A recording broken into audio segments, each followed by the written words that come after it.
Ladies and gentlemen, good day and welcome to the Chemplast Sanmar Ltd Q1 FY25 earnings conference call. This conference call may contain forward-looking statements about the company which are based on the beliefs, opinions and expectations of the company as on date of this call. These statements are not the guarantees of future performance and involve risks and uncertainties that are difficult to predict. As a reminder, all participant lines will be in listen-only mode and there will be an opportunity for you to ask questions after the presentation concludes. Should you need assistance during the conference call, please signal an operator by pressing star then 0 on your touchtone phone.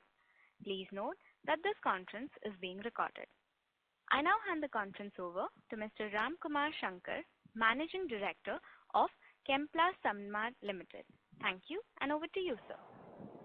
Thank you very much. Good morning, everybody. On behalf of Chemplast Sanmar Ltd, I extend a very warm welcome to everyone joining us on our call today.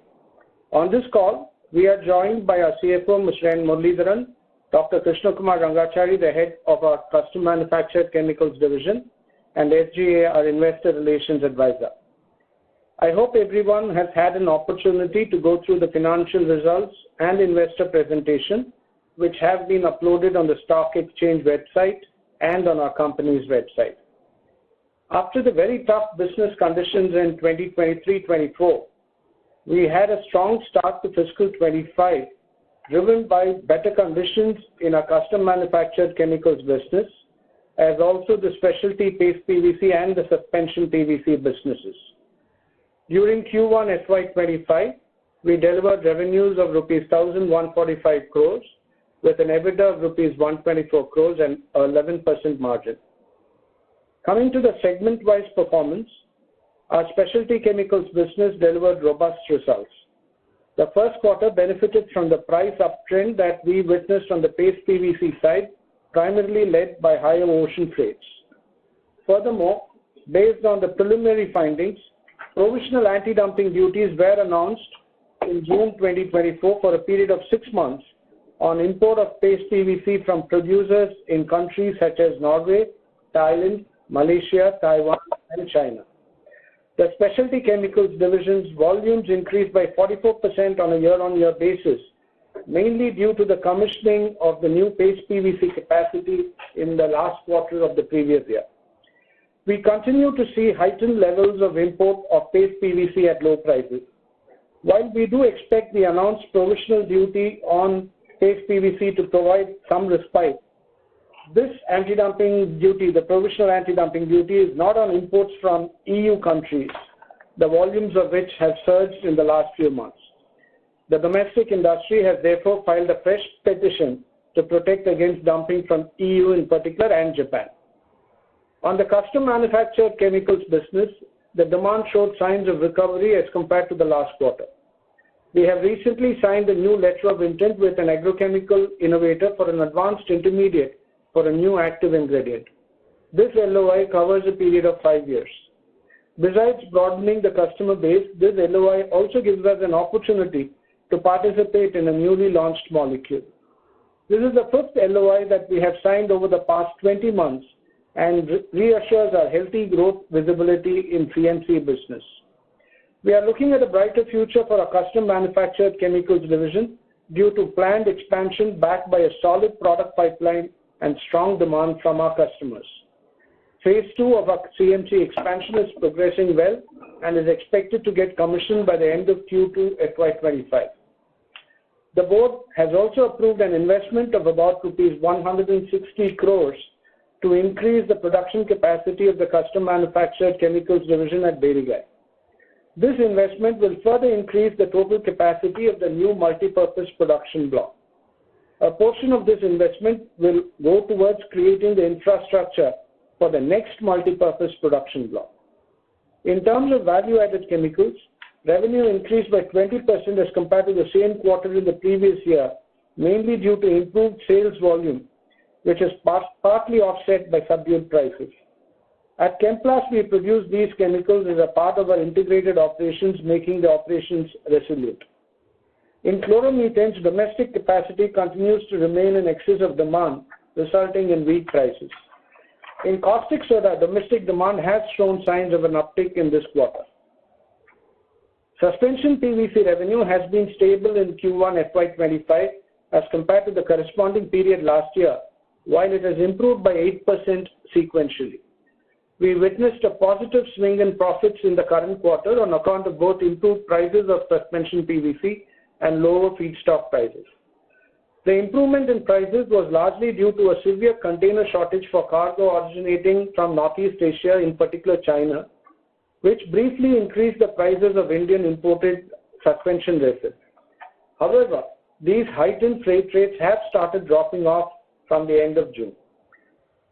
This drop, coupled with continued weakness in the Chinese economy, has resulted in large volumes of imports coming in from China at very low prices. While the domestic industry has already filed an anti-dumping petition on imports of suspension PVC from various countries, the decision on this is expected only by Q3 of the current financial year. Domestic demand continues to remain strong. India's infrastructure missions to provide access to clean water and improve irrigation are critical projects that are bolstering this growth. Also, the construction sector is showing a significant promise to adopt new PVC profiles and tiles. At a broader level, the Indian chemical industry is looking at a gradual recovery during FY25, though the overhang of overcapacity in China continues to cast a long and dark shadow. Having said that, destocking, which had significantly impacted the performance in FY24, is expected to ease considerably. The key, however, continues to remain China and recovery in that economy.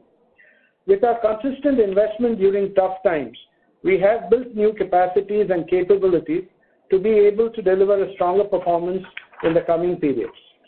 To summarize, while Q1 performance was a positive start to the year, prices of PVC have again dropped in July. While this may impact Q2 performance, we believe that various measures being taken to stem the flow of low-cost imports into India will bear fruit later in the year. Positive developments in the custom manufactured chemicals division continue to augur well for future growth. Murli? Now I would request our CFO, Muralidharan, to share the financial highlights for the quarter. Thank you, Ramkumar. Good morning, everyone. Talking about the quarterly performance in Q1 FY25, the company recorded a healthy performance for the quarter and showed significant positive movement both on year-on-year as well as quarter-on-quarter basis. The revenue from operations came in at rupees 1,145 crores, which is a 9% growth sequentially due to higher volumes of our specialty and value-added chemicals divisions and higher realization per ton of paste and suspension PVC. On account of improvement in realization and increased volumes from specialty division, our gross margin for the quarter increased from 31% to 40% on a quarter-on-quarter basis. On a sequential basis, the employee expenses for the quarter increased by 14% due to the impact of new projects which were commissioned last year as well as the annual increments. Other expenses increased by 9% as compared to Q4 of FY24, mainly due to higher power and fuel costs and freight costs on account of higher volumes. In Q1 FY25, we reported an EBITDA of 124 crores with an EBITDA margin of 11%. Our finance cost for the quarter stood at 59 crores and the net profit for the quarter was at 24 crores. We have had significant traction in our custom manufacturing business and confidence is reflected in the next phase of expansion that we have announced in the new multipurpose block. Liquidity position continues to remain strong with the cash and bank balances remaining around 800 crores. With the recent capacity additions and the capex plans that have been announced, we are confident of the long-term potential of our businesses and are strengthening our capabilities and relationships to grow in a sustainable manner. With this, we conclude the presentation and open the floor for further discussions. Thank you very much. We will now begin the question and answer session. Anyone who wishes to ask a question may press star and 1 on their touchtone telephone. If you wish to remove yourself from the question queue, you may press star and 2. Participants are requested to use handsets while asking a question. Ladies and gentlemen, we will wait for a moment while the question queue assembles.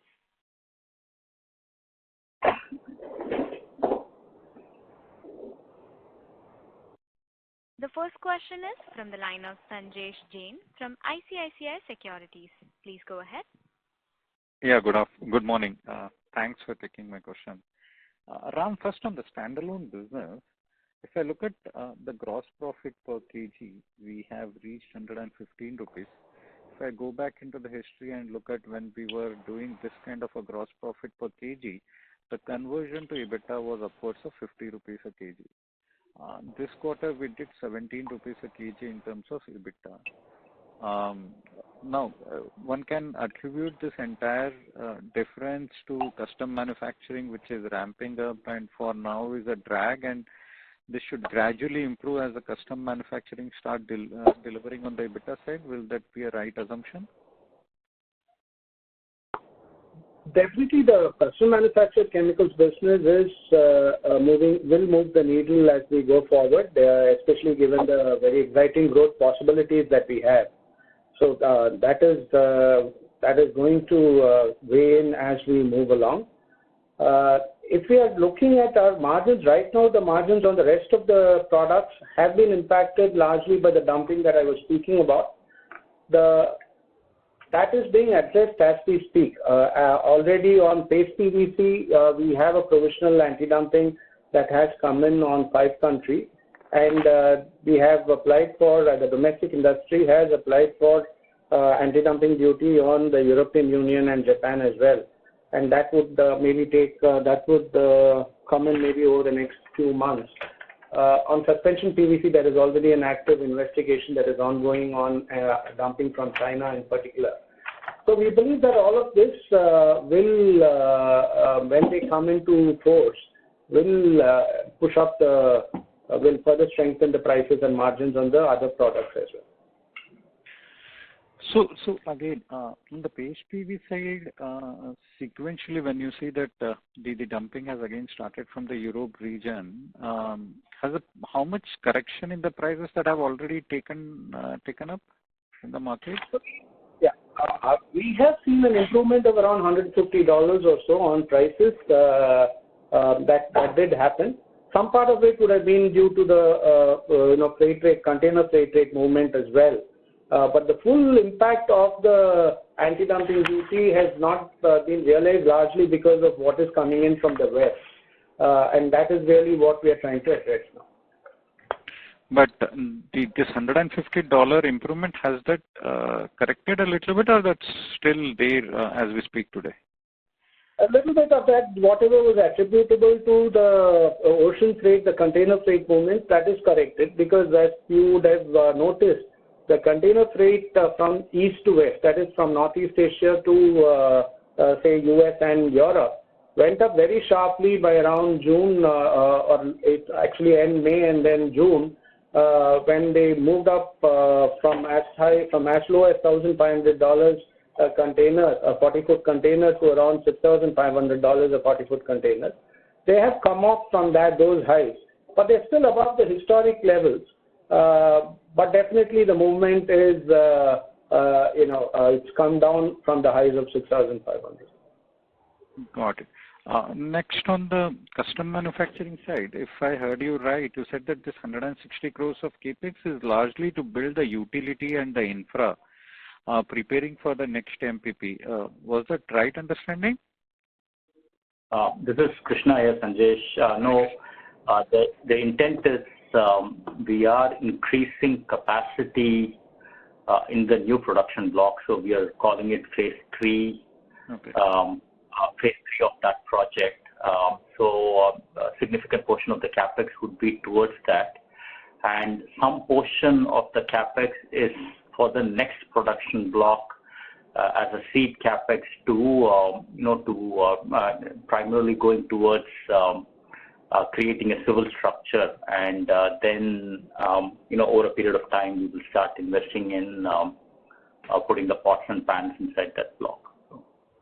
Okay. So both of the entire 160, again, long story short, the entire 160 is towards increasing capacity. Okay. And this civil structure will be the size of MPP3 that we have built? Yes, or slightly larger actually. Okay, it will be slightly larger than the MPP3. And Krishna, again, as Ram said, this is for the new customer. The new LOI signed is a new customer and a new product. Was that right?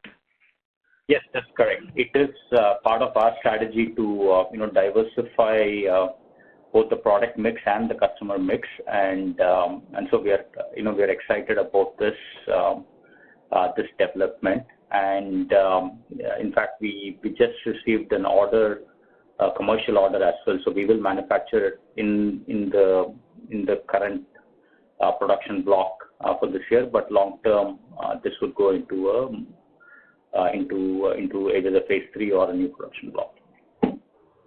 Okay. Okay. And how many more products in the pipeline, Krishna, for us? The pipeline continues to grow, and we keep converting or moving it from development to pre-commercial to commercial. I would guess at least another 12 to 15 products in the pipeline. Got it. Thanks, Ram. Thanks, Krishna, for all those answers, and best of luck for the coming quarters. Thank you, Sanjesh. Thank you, sir. The next question is from the line of Ankur Periwal from Axis Capital. Please go ahead. Yeah, hi, sir. Thanks for the opportunity. First question on the CSM side. Now, this 160 crores is dedicatedly for this the fifth LOI. Is that understanding right? Apart from the infra construction, etc., whatever the amount requirement there is. No, it's not specifically linked to any particular LOI.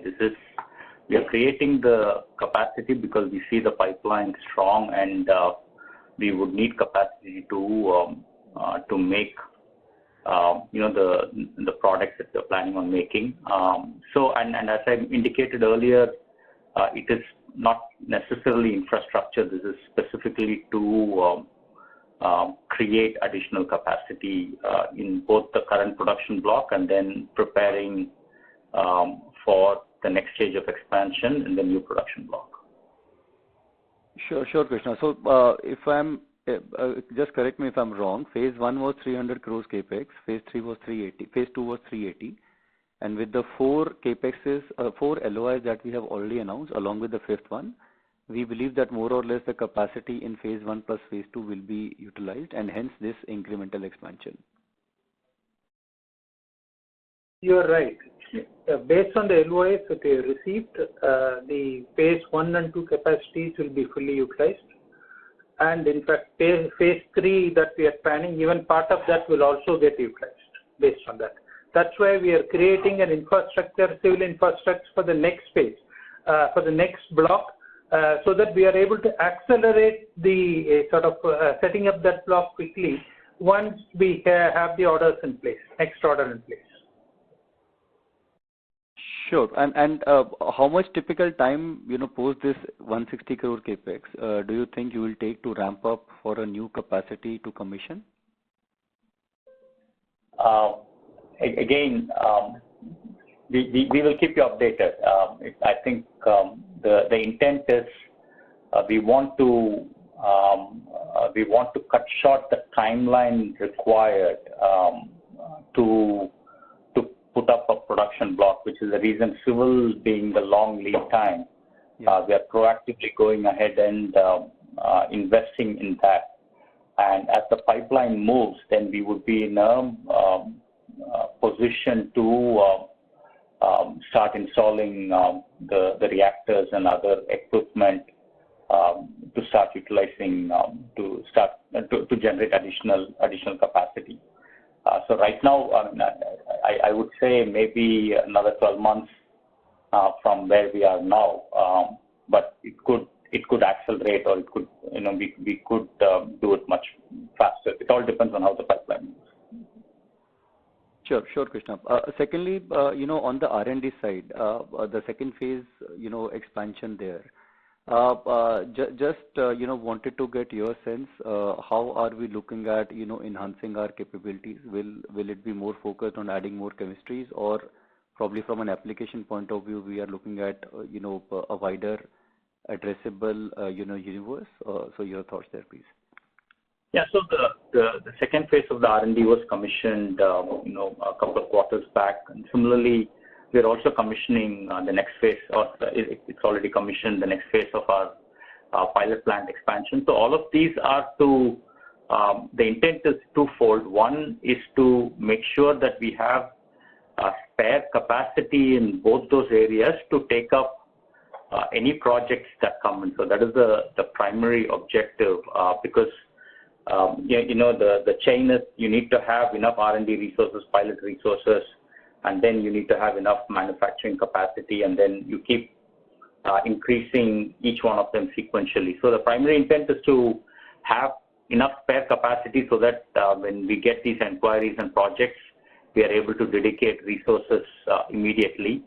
But in terms of capabilities built up as well, the state-of-the-art R&D and pilot plant can handle additional chemistries that we are not doing right now. The infrastructure, the capabilities have been put in place, such as dedicated labs for hazardous chemicals, similarly dedicated scrubbing units in the pilot plant, to handle complex chemistries. So that from a capability standpoint as well, both of these, the next phase of investment in both these are coming online, and our belief is, it would just make it even more attractive for us to go pitch our capabilities to our customers. Sure, that's very clear there. Thank you. And just lastly, Ram, from a global, on the PVC side, there was some bit of volatility in, VCM, EDC prices as well. Are things settled there largely from, capacity running perspective globally? Yeah, that is all settled. There will always be one plant or the other, either on the PVC side or on the feedstock side, which could be down for maintenance. But there is nothing that is alarming or out of the ordinary. And VCM prices are following PVC trends. Like I've always been saying, in a rising market, normally that there's always a lag between VCM and PVC. The lag will help us in a rising market, and it will go against us in a falling market. In a stable market, we should be perfectly fine. And VCM prices tend to are even today following PVC prices. So there's nothing out of the ordinary there. Sure. And any thoughts on the, you did allude towards, the anti-dumping duty implementation there on both SPVC and paste PVC. But any thoughts on timelines there, if you could share? Yeah, sure. Paste PVC, the provisional duty on 5 countries is already there. We have that is in place, and that will get converted into a final finding possibly in the next couple of months. We have recently applied for another petition. We have filed another petition for anti-dumping duties on imports from EU and Japan, and that is in its initial phases. So that would maybe take Q4 of this year for it to see the final decision coming in. Suspension is in advanced stage. The petition has been filed, investigation initiated, and we expect that maybe by Q3 we should see a decision on that. Sure, that's helpful. Thank you, and all the best. Thank you. The next question is from the line of Raj Kiran Gandhi from SBI Mutual Funds. Please go ahead. Hi, thanks for the opportunity here. So just on CSM, we are doing fairly well in terms of ramp up and all.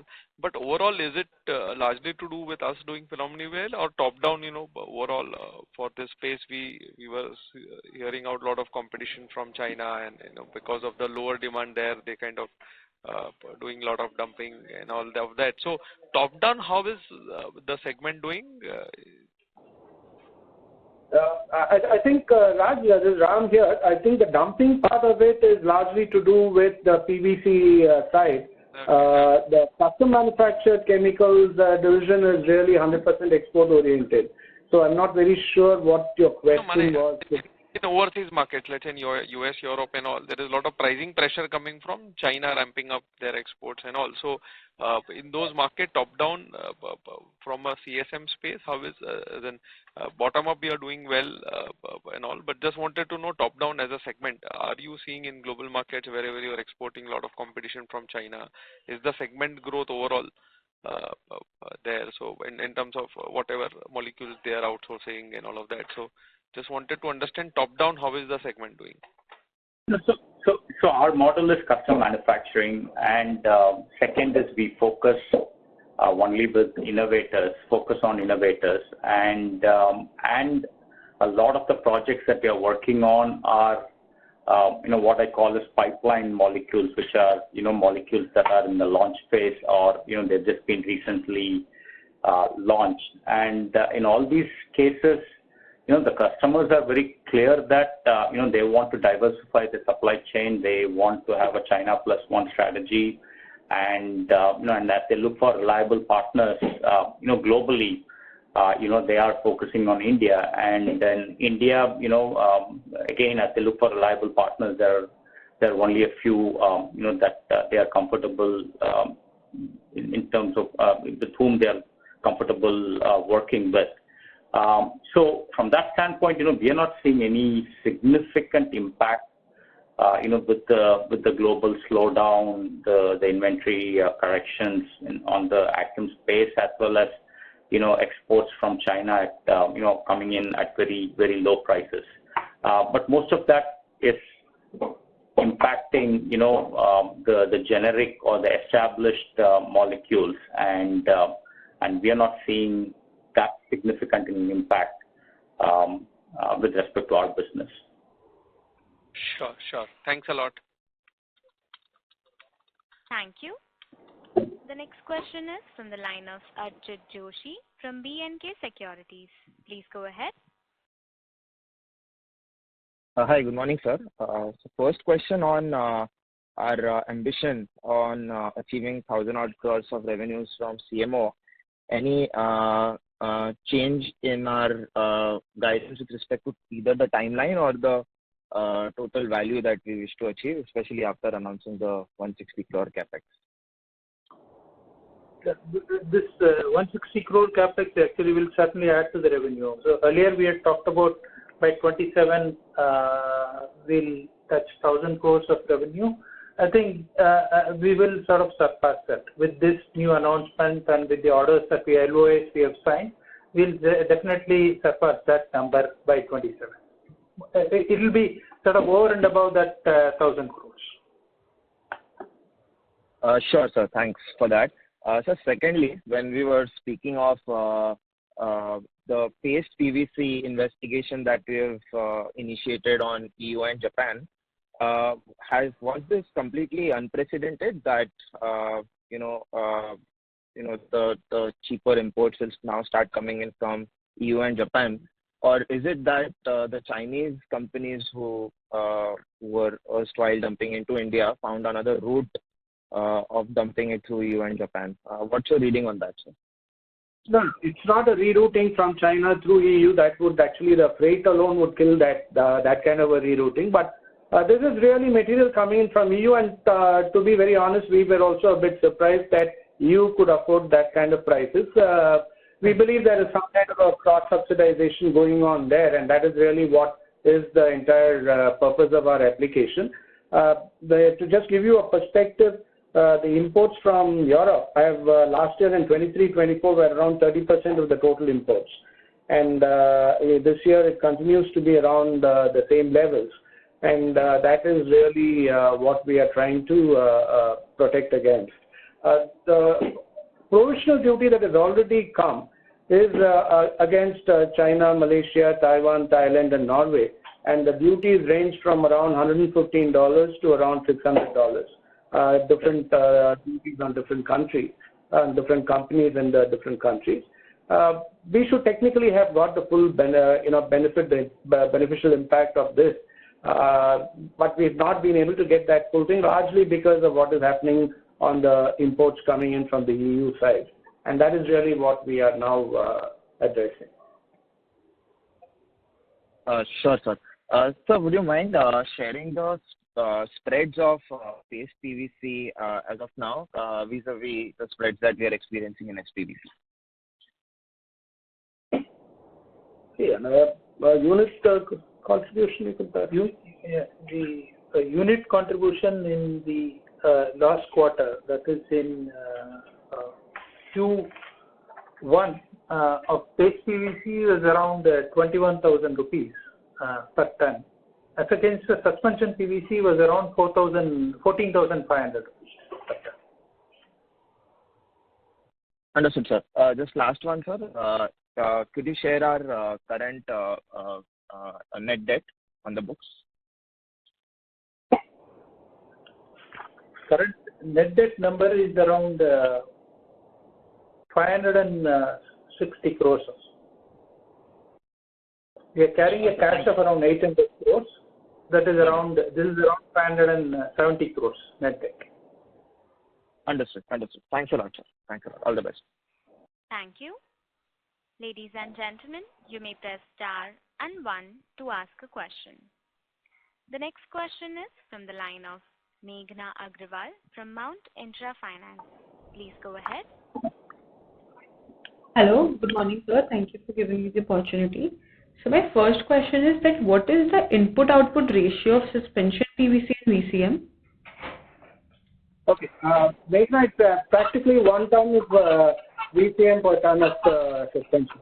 It would be in the third decimal maybe, around 1.003 or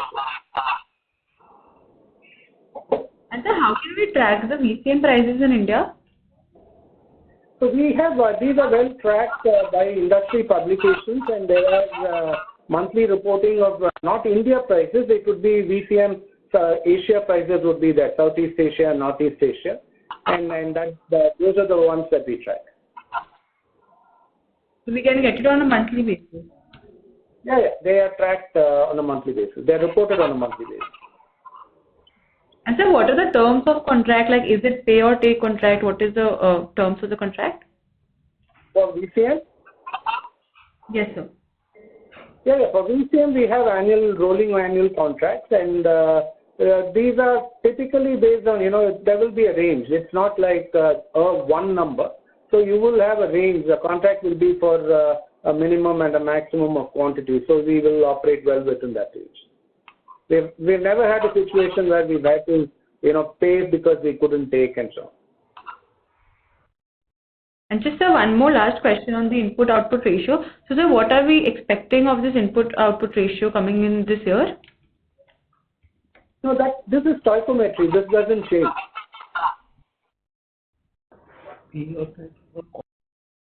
This will be stable every year. Okay. And sir, one more last question. What are the terms of the contract for the contract manufacturing, not for the VCM, sir? So the model here is most of them you would enter into a supply agreement. The time period of those are typically anywhere between 3 to 5 years. And it may have a component related to the price structure or price formula. In some cases, there may also be some volume agreements or volume arrangements.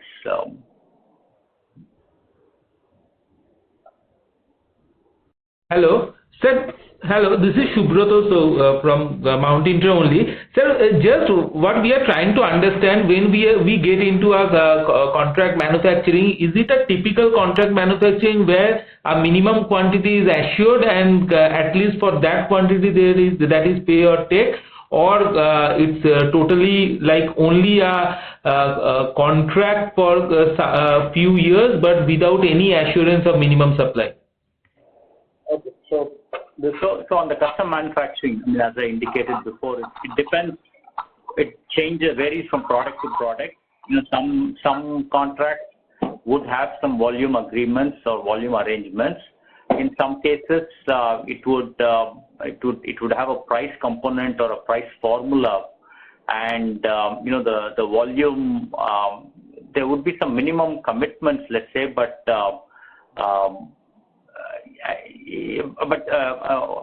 Yeah, so there may be some minimum commitments, but some of them don't have volume commitments at all. So it would depend on the particular project that we're working on.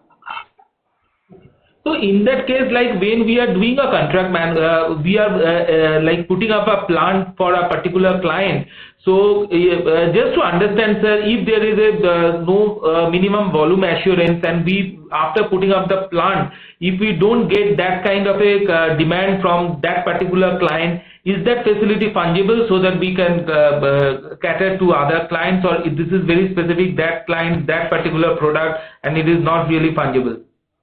That's a very good question. That's why we prefer to put up what we call as multi-purpose blocks or multi-purpose production blocks, which means that the production blocks would have the flexibility to move, to change from one product to another, and so if you do a dedicated block for a particular customer for a particular product, then obviously you would have agreements in place to ensure that there are minimum offtakes. But when you have a multi-purpose block, you have the flexibility to move back and forth between products.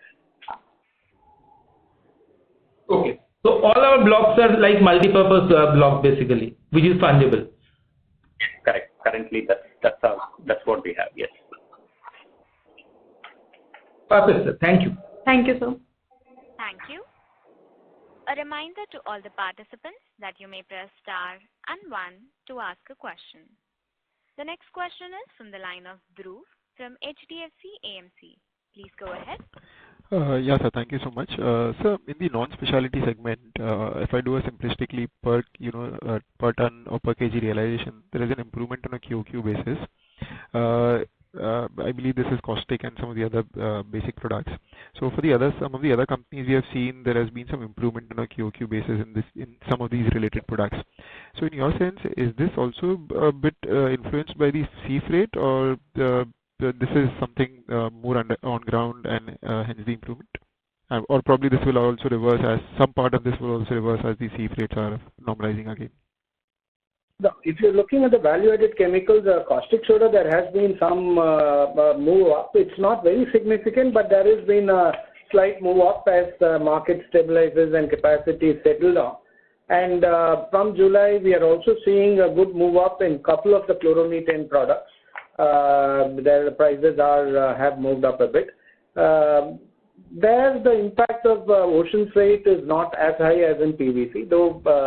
There could be a little bit especially where it comes in barrels or so, but that is not so high.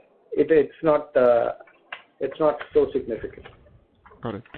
And so the second thing is on the SPVC, the duty provision, which is probably likely to happen. Now, how is the approach here? I mean, is it broad-based across all countries, or probably we can see some of the same thing that happened in PVC, that we go ahead against some countries, and then there are other alternates which are available and they bypass it through those countries. So how's the approach for SPVC? Suspension PVC petition is filed against all the large exporters to India. So this covers really every single one of the large exporters.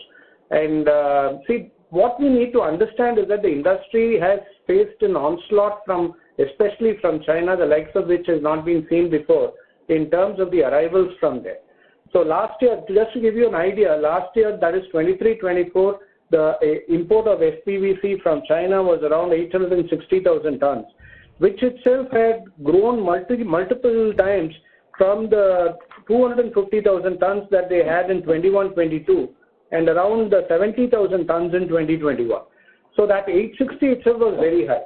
As compared to that, in the first quarter of this year, we have already seen 375,000 tons coming in from China, and July is expected to see another significant volume landing.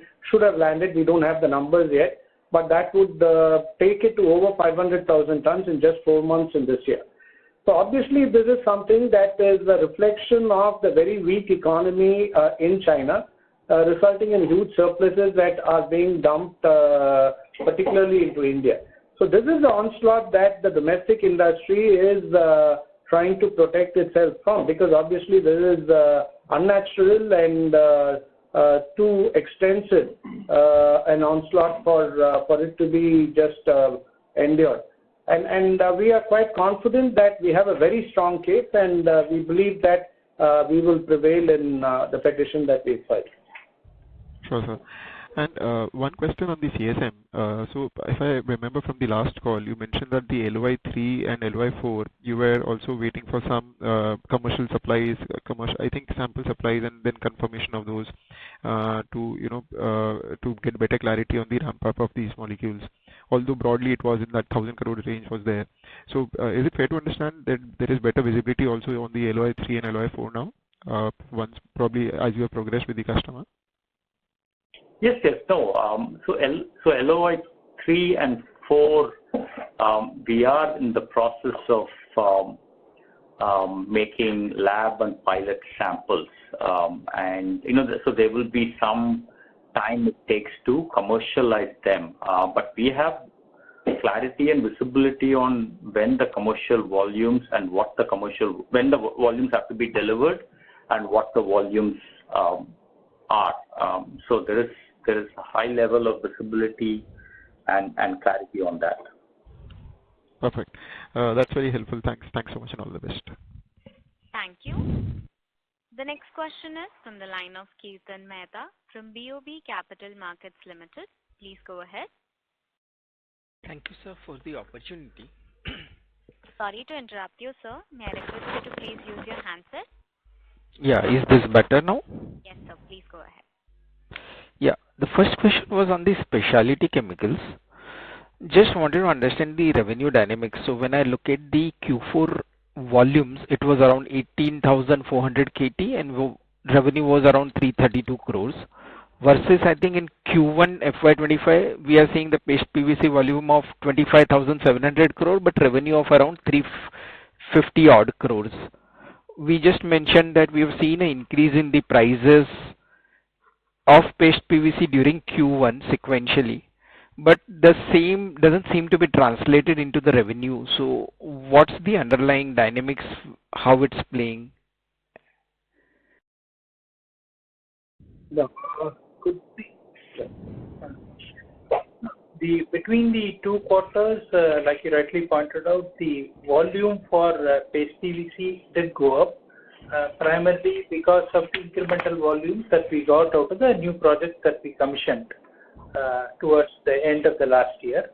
And the prices also moved up.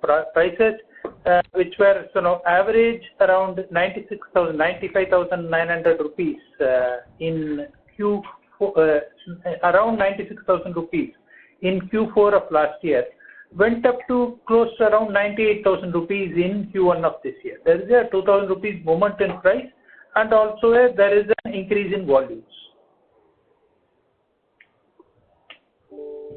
I was asking, basically, there is a sort of a 33% jump in the volumes, but the revenue increase is less than sort of 5 to 7%, and prices have actually moved up.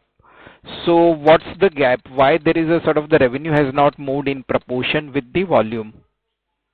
That is also, it's not only paste PVC that is covered in the specialty business, it also has custom manufacturing.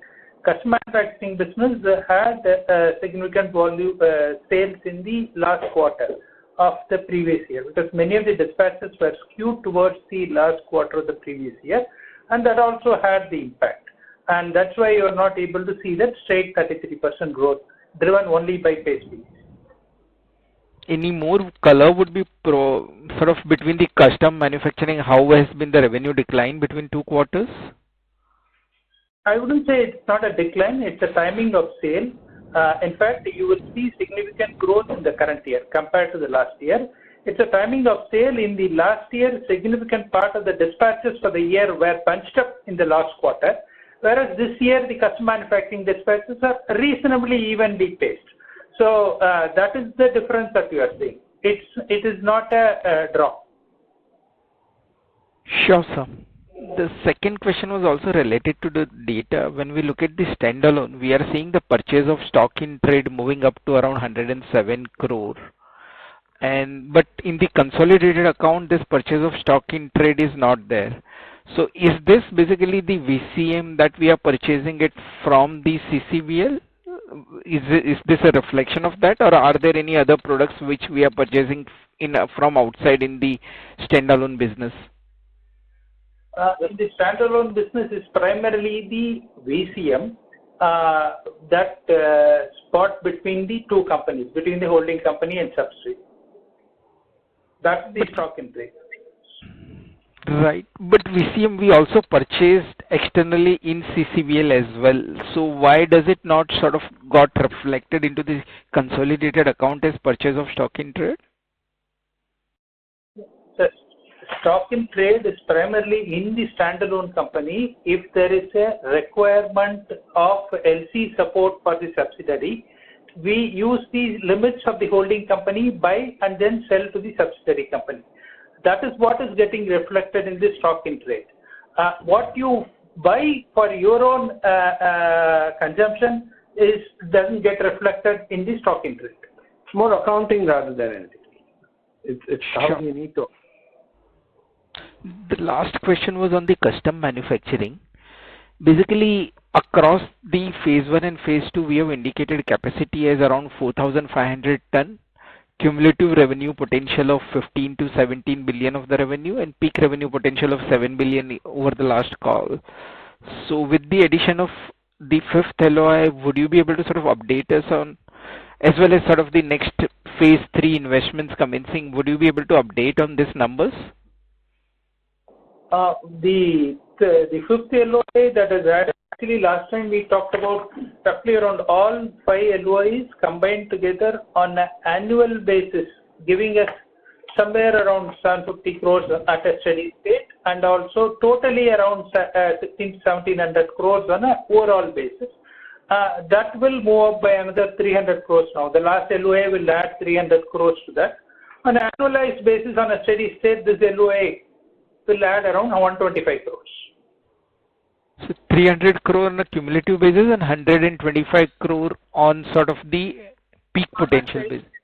Yes, that's right. These are sort of minimum indicated volumes. Obviously, as we get into the product and it stabilizes, we expect things to move up even better.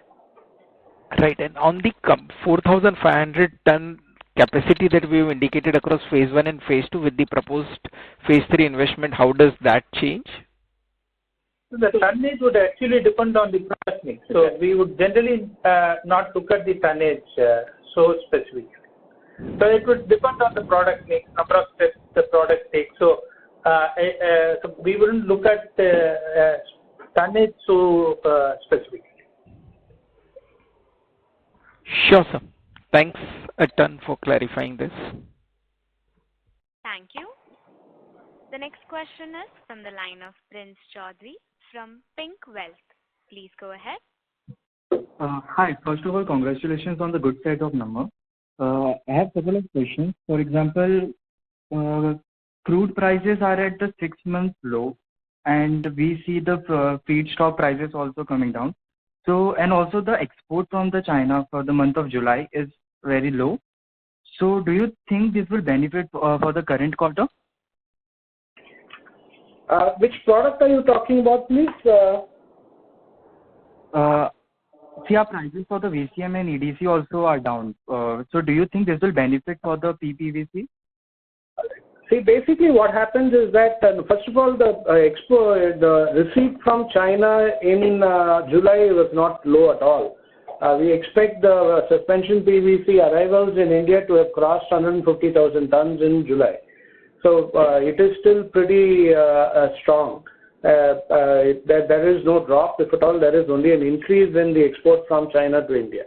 As far as prices are concerned, all prices are down. So PVC prices have come down significantly. Like I said, VCM prices will track PVC prices. It's maybe there will be a lag of maybe 4 to 6 weeks, but it will track it, and therefore there will be that downturn in that entire chain. Okay. And also, I might have missed it, but what is the revenue potential for the new LOI which we have signed? Around 300 crores. Cumulative, actually. Okay. Yeah, that's it from my side. Thank you. Thank you. Ladies and gentlemen, we will take that as the last question. I would now like to hand the conference over to Mr. Ram Kumar Shankar, Managing Director of Chemplast Sanmar Ltd, for closing comments. Thank you everyone for joining us today on this earnings call. We appreciate your interest in our company, and if you have any further queries, please do contact SGA, our Investor Relations Advisor. Thank you again and have a very good day. On behalf of Chemplast Sanmar Ltd, that concludes this conference. Thank you for joining us, and you may now disconnect your line.